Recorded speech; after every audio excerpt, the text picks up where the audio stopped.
Coming up, we have a story on how students are saving money on haircuts. And we have an update on the Black Lives Matter movement on campus. I'm Sydney Werlien. And I'm Jonathan Laansma, and Eagle 7 News starts right now. Now, from the Mel Johnson Studios at the University of Northwestern, this is Eagle 7 News. The walk to chapel can be grueling if you live on the far side of campus. And as a commuter, finding a parking spot can pose a problem. Some students have found a very unique way to solve both of these problems. I got the story this week on MPG. MPG is the newest club on campus. MPG stands for Moped Professional Gang. We asked the club founders how MPG got started. We all got mopeds, a lot more of them on campus than last year, and we like to go out on group rides, and we figured why not make it legit? Let's have a club. The beauty of mopeds is they're really easy to get into. Like, you don't even need to get your motorcycle endorsement. All you really need is your driver's license, and then you're good to ride. MPG is always looking for new members. You can join by contacting us through Facebook on our Facebook site. It's called MPG. Otherwise, you can find us around campus riding around and just stop us and say hi. The reason why I joined MPG is just for the camaraderie amongst other fellow Northwesternites. We were curious as to what the club will do this coming winter. You know, sometimes we get out when it's nice and dry and we do get our coats on and go for a little rip. For Eagle 7 News, I'm Sydney Werlien.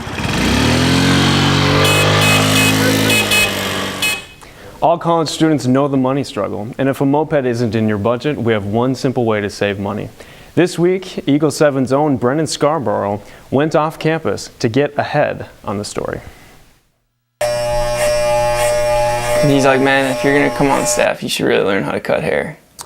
Reed Gillick, Northwestern's campus outreach director, has a special skill that helps him to gel with students. It's really natural, all guys need haircuts, especially college dudes, they look like scrubs.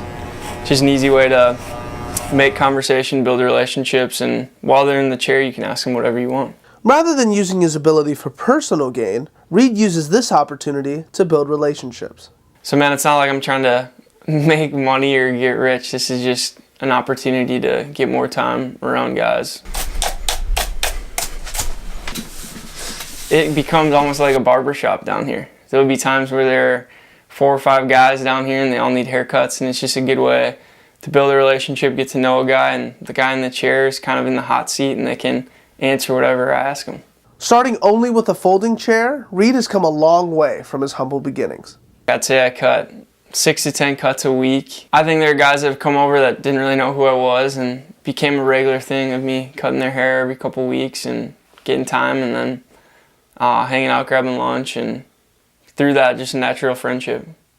Even with his amateur status, this barber is a cut above the rest. For Eagle 7 News, this is Brendan Scarborough. From one hairy situation to the next, Ashley is joining us now with an update on politics. Thanks, John. There's been a lot going on this week, and John, I know you're at the debate watching event on Monday, but for those of you who weren't there, earlier this week, Northwestern's political groups had a debate watching event on campus for the first primary presidential debate. Brett Martin has the story. The event we had tonight was a bipartisan debate watching party. Me as the chair of College Republicans, we co-hosted it with Cole, who's the president of College Democrats, as well as with Laka Benti, who's in charge of AEI, which is the American Enterprise Institute. So we actually had a lot more people show up than we thought. We thought there were going to be like 20 or 30 people, so we got a few pizzas, some pop and stuff. And it looks like right now we have about 75 people in there. So we ran out of pizza pretty fast, but I think people are really interested to see kind of how this debate turns out, how it forms the election, and kind of where we go from here until November. The event is pretty successful. There's a lot of people here. We probably have some 60, 70 people, and it's encouraging to see that there are a lot of people here who are interested in figuring out more about the issues. It's the best possible turnout we could have expected. So we'll definitely get another one going. I think it's people are interested, and it'd be a terrible crime for us to not harness that, not encourage that. If people want to become more involved and become more informed on political issues, I think it's our responsibility to provide the resources. Even in the face of much political divide this political season, we see students come together and watch the debate, and this is something that we can all learn from. And for Eagle 7 News, this has been Brett Martin. Stay tuned for more upcoming events as the primary elections approach. And here on campus, student government has elected 4 new student senators. Congratulations to Ben Taylor, Nathan Runke, Rachel Gasterlin, and Sam Voskasil on being elected. If you have not been keeping up to date on the politics, hopefully you've been watching some Eagle athletics. That's the political update for this week. Mark, over to you with sports. Thanks, Ashley. There was a lot that happened for sports in Northwestern this week, so let's dive right into it.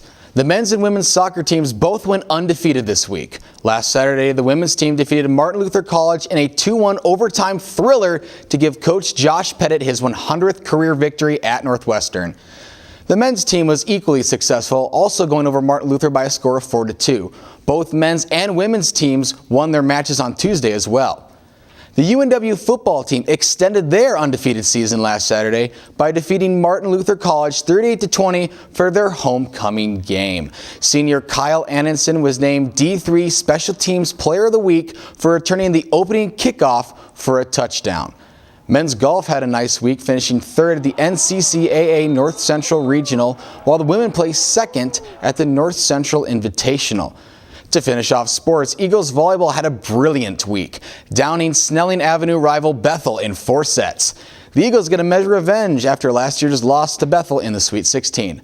Lindsey Peterson had a monster game for the Eagles, slamming a career-high 29 kills and also 14 digs during the victory.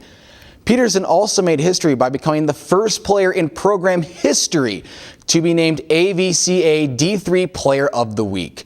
She was also NCCAA and UMAC Player of the Week. The Eagles finished off the week by defeating Crown College in 3 sets.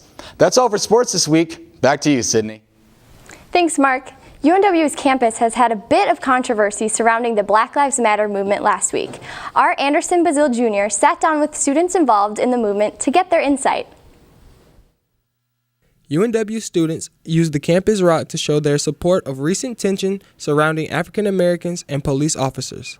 I just really want people to be more aware, especially I want people to understand their privilege and use it for a good use. These 4 UNW students, among others, want to shed light on the Black Lives Matter movement. Black Lives Matter is a movement right now against the injustice of unarmed black men and women being killed. They also want to address some misconceptions surrounding the movement. Misconception that I hear a lot is that Black Lives Matter is anti-white, and I just want to say that it's quite the opposite. It's the fact that this part of the body of Christ, this community of people are being persecuted against. So every time we wear Black Lives Matter or we hold our fists in the air, they think that we're some part of a gang, but it's not at all. We just simply asking for help in the justice system. One thing they want people to know is all those people who are fighting for Black Lives Matter are fighting for everybody's life too. Above all, they are encouraging students to look to God for courage and guidance. Take what we're learning in our biblical classes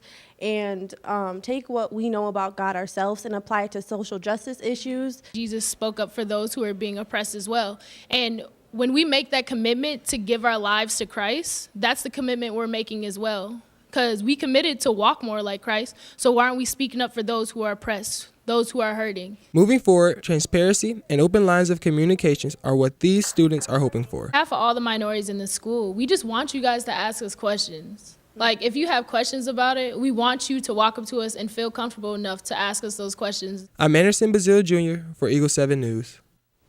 Stay with Eagle 7 News as we continue our coverage on this important subject.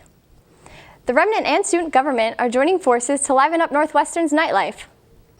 They will be hosting a neon dance tomorrow night from 8 to 10 p.m. It's $1 in advance and $2 at the door. They hope to see you there. There's a lot going on this weekend. Sports events, political discussions, and neon dances. Whatever you decide to do, enjoy your weekend. That's all the news we have for this week. Thanks for tuning in. I'm Sydney Werlien. And I'm Jonathan Laansma. Stay fly, Eagles.